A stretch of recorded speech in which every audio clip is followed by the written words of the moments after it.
Let's take a look at example 4. It says that a tank has the shape of an inverted circular cone with a height of 10 feet and a base radius of 4 feet. It's filled with water to a height of 8 feet, and I want to find the work required to empty the tank by pumping all of the water to the top of the tank.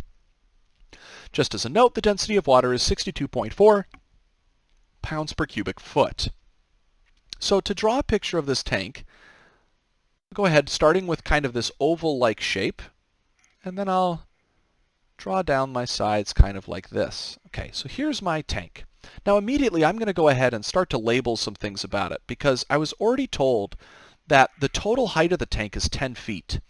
So 0 to 10. Again, it doesn't matter which side you put those numbers on, but I'm going to choose to put it here. Now the moment that I do this, I should of course be recognizing that this is 0 feet and 10 feet. I'm back to the English system.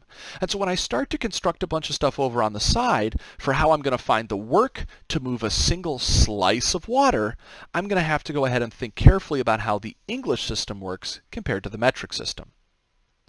Now I'll also label on here that I have 4 feet for my radii, or for the radius here.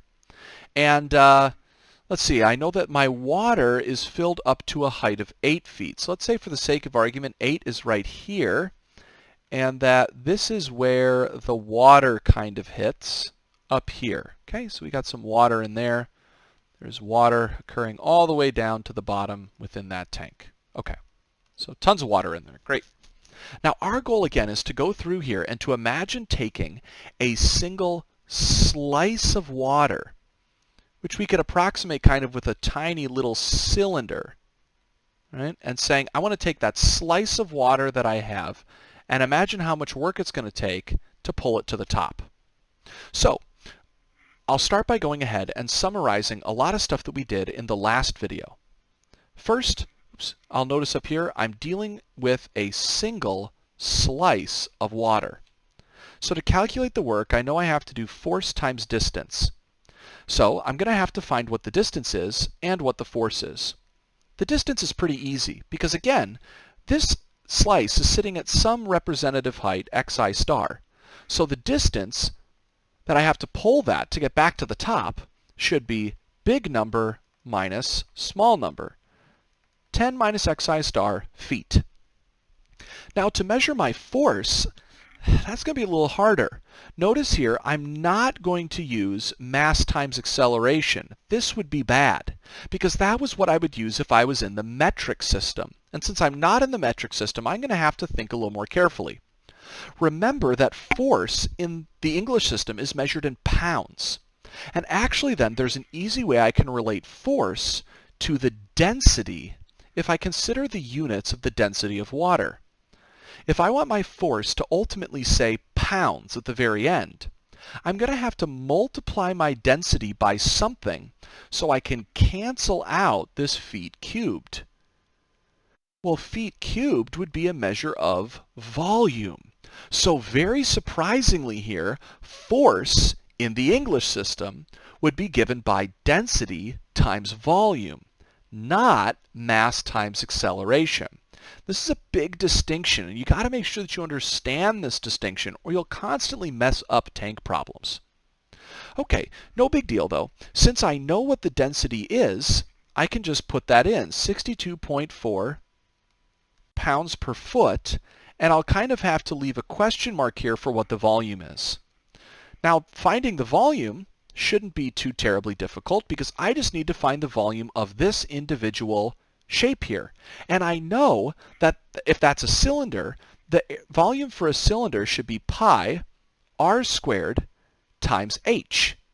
Now h again here is pretty easy, kind of like how tall I imagine this thing as. That could just be delta x. So I can imagine summarizing this as just pi, whatever my radius is going to be squared, times delta x, and this is cubic feet. So the question is, what do I put in place of the r?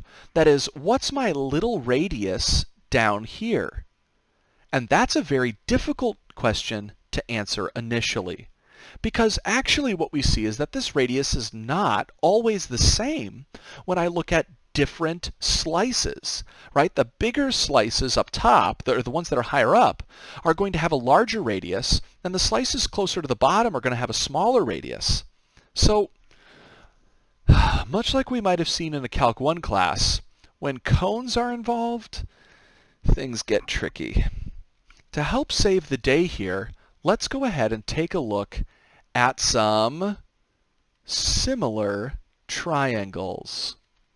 You may recall doing some stuff like this when you worked with like optimization problems or potentially with rate of change problems, related rates in Calc 1 class. Whenever we had this concept of a cone and some liquid in it, we oftentimes dealt with these similar triangles that we can see here. Notice that both these triangles, the one that goes here and the big one, both have a right angle, and they both share this common angle at the bottom. That means that these angles over here on the side must actually be the same measure, and so the triangles each have all the same angles, which means that their sides are in ratio or in proportion to one another. So what I'm going to go ahead and do is to think carefully about some different pieces of information that I have here. I'll notice very quickly that the r, the radius that I'm trying to solve for, could be compared to the radius of the big cone that I have. I can also see that then I could put in proportion to this the heights. Now the height of this big triangle is very easily seen as the height of the whole tank, which is 10. But what's the height of the small triangle? Well, if you look, shouldn't that be xi star?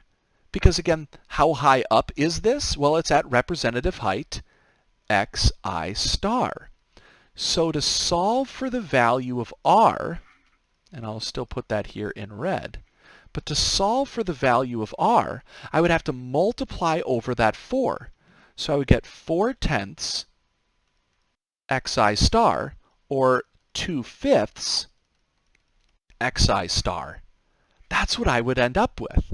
Notice that down here then, I can actually replace this 2/5 xi star, and I have a volume. I have a volume for my little thin slice. So I can, as I continue to kind of cascade back down here, I can see what happens as I plug this stuff in. Notice here I'm going to get pi.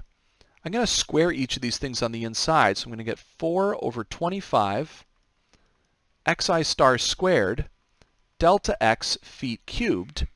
And of course, my feet cubed here, oops, this was cubed, but my feet cubed are going to cancel, and I'm left with just a number of pounds.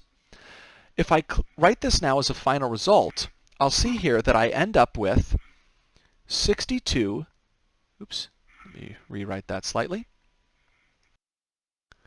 If I take now my force times my distance, I get 62.4 times 4 pi over 25 xi star squared delta x, pounds, that's a long amount of pounds there, multiplied by this 10 minus xi star feet for a grand total number of foot-pounds. So therefore, when I go to the whole tank, I can convert this to an integral. Now the integral is not very pretty. It's kind of ugly here. I mean, it's 62.4 times a 4 pi over a 25 x. I have my 10 minus my x. I'm going to put my delta x at the back as a dx. That measures my foot-pounds for every slice. And then remember that my bounds are going to be measuring where are the slices that need to be moved. Not how tall is the tank, not how far do each of the slices have to go, but where are the slices that need to be moved. And here, seems pretty obvious, my slices of water range from 0 to 8. Now I can see that this represents the actual work required to pump all the liquid outside of the tank. Now, these problems take a little bit of time to get used to, but the cone problems I think are typically the hardest because they require that I understand how to do this work with similar triangles. Now, if you look at the worksheet for the section and you find the tank problems on there, you'll see that there are a couple different sorts of figures that I use. Sometimes I use cones or cylinders or kind of these rectangular prisms that we dealt with in the last example. But regardless, the basic format of what I'm doing is the same. It's just this volume calculation that tends to change and sometimes complicate some things. As long as you understand that, and you understand the differences between working in the English and the metric system, dealing with tank problems should be a breeze after doing a bit of practice.